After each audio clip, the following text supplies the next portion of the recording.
My family thought I was the help. My grandpa knew the truth. My grandfather Arthur was a difficult man. After his diagnosis, he became a storm trapped in a fragile body. Most days, he didn't know who I was. He'd call me by my grandmother's name or sometimes just the girl.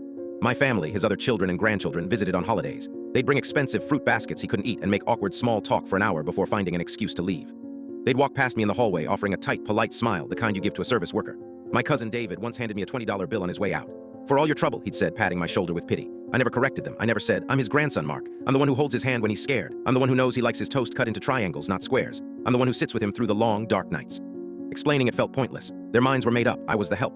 The consequence of this charade was a deep, aching loneliness. If I gave up, if I walked away, he would be sent to a state-run facility. A place my family had researched and deemed perfectly adequate. I had seen the brochure. It was sterile and gray, a place where people went to be forgotten. I couldn't let that happen.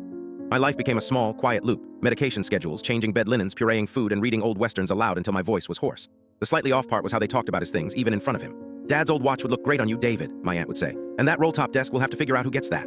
There were vultures circling, waiting patiently. The escalation was slow and painful. David started borrowing things. A set of silver cufflinks from a drawer, an old fountain pen from the desk. When I confronted him, he just laughed. "Relax, man, it's just stuff. It's all coming to us anyway." My attempts to protect Arthur's dignity were seen as me overstepping my bounds as a caregiver. My aunt once pulled me aside and told me not to get too attached. "We appreciate what you do," she said, her voice dripping with condescension, "but you need to remember your place." The critical moment came during a particularly bad week. Arthur was agitated and the doctor had to make a house call. My aunt and David were there, a rare weekday visit. They stood in the doorway of the bedroom, watching with detached concern as the doctor checked Arthur's vitals. The doctor, a kind man named Evans, looked up at me. "Mark, can you remind me about that dosage change from Tuesday?" I answered him immediately. David's face flickered with confusion. "How do you know his name?"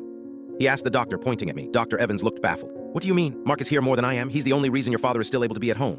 There was a thick, uncomfortable silence. My aunt just stared at me, her mouth slightly open as if seeing me for the first time. The storm passed. Arthur passed away peacefully in his sleep 2 weeks later. The family gathered at the house, their grief performative and loud. They were already divvying up the furniture in their heads.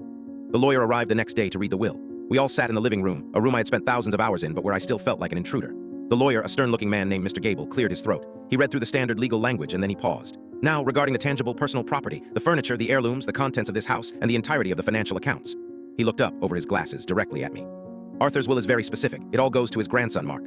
A wave of shock rippled through the room. My aunt gasped. David shot to his feet. "What? That's impossible. There must be a mistake." Mr. Gable didn't flinch. He turned the page and read the final, handwritten addendum from my grandfather. His voice filled the silent room. "To my grandson, Mark, who was a son to me when my own children were strangers. You were not the help. You were my memory when mine was gone. You were my dignity when I had none left. This is not a payment. It is a thank you." David just stood there, his face pale and slack. My aunt was staring at the worn-out armchair where Arthur used to sit, the one I'd patched up myself a dozen times. She looked from the chair to me, and for the first time I saw not pity but a flicker of shame. Mr. Gable closed the folder with a soft, final click. I didn't say a word. I just sat there holding the $20 bill David had given me, which I'd kept folded in my wallet as a reminder. I walked over to him, unfolded it, and held it out.